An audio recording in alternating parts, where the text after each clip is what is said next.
The Chinese government has experienced a serious bride trafficking problem for a long time. The case of a chained woman has only fueled the arrogance and aggression of human traffickers. Recently, a large number of disabled girls have been publicly listed online as for sale, with a bride price. This phenomenon is suspected to be involved in women trafficking.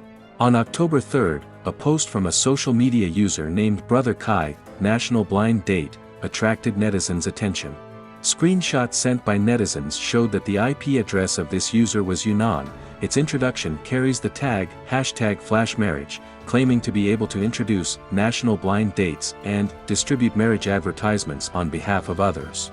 This account has been posting videos on the platform for a long time, introducing women on blind dates. Many females have been marked with the betrothal gift price. Among these disabled women, some are deaf-mute, and some are mentally disabled. Besides, each female figure has been attached to different descriptions of marital status or family background, such as divorced, parents are gone, etc. Some introductions clearly state, "I am willing to get married far away quickly," and so on. Some girls are introduced as 20 years old, but judging from their figure, appearance, and clothing, they seem to be teenagers.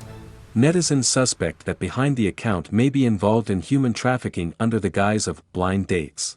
Therefore, they reported it to various media and the Yunnan Public Security Bureau. According to feedback from netizens, many related videos on the account have been deleted, and related accounts have also been renamed.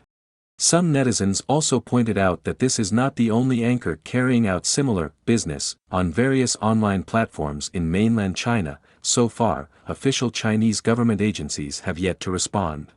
When the case of a chained woman broke out last year, netizens worldwide demanded the truth on behalf of this poor woman who had been abducted and trafficked for many years.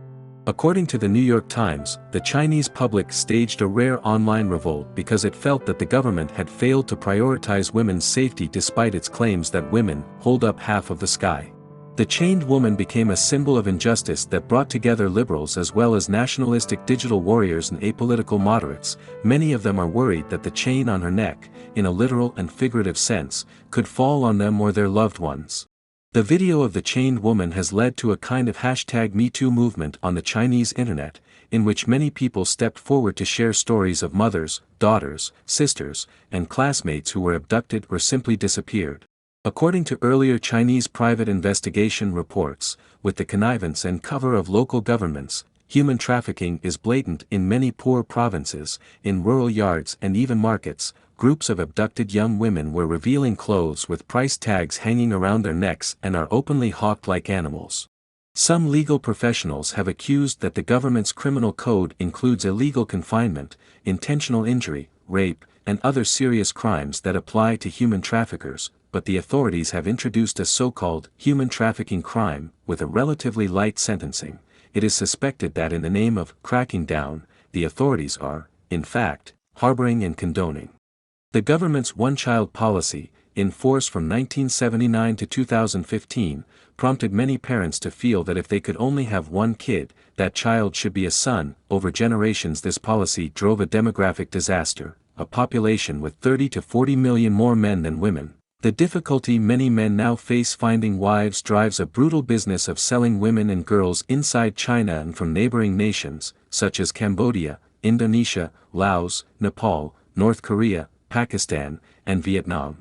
According to Human Rights Watch, for a government that is obsessed with maintaining social stability, millions of unmarried, impoverished men are a threat, such that the authorities do little to crack down on bride trafficking.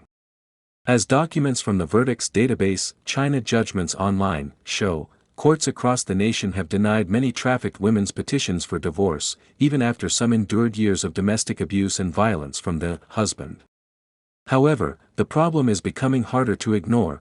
Chinese residents' sizzling anger is not only directed at the local authorities who failed to protect the chained and caged women, but at the political system that has always treated women's bodies as tools for its economic development goals and has violated women's right to reproductive choice through abusive, and sometimes violent, means. In 2016 the government replaced its one-child policy with a two-child policy and then, in 2021, a three-child policy. These changes leave in place restrictions that violate international human rights law, which protects women's right to freely choose whether, when, and how many offsprings to have. The trafficked women's suffering has also evoked people's broad sense of powerlessness toward the unaccountable rule of the Chinese Communist Party and the countless abuses it inflicts. The government should see the Führer as an urgent call to end the root causes of its bride trafficking problem, gender discrimination and violations of reproductive rights, and, equally important, let people speak their mind. Don't forget to comment in the section below to share your opinions on today's topic with us. Make sure to like and subscribe to see more interesting topics from Understand China, and thank you for tuning in.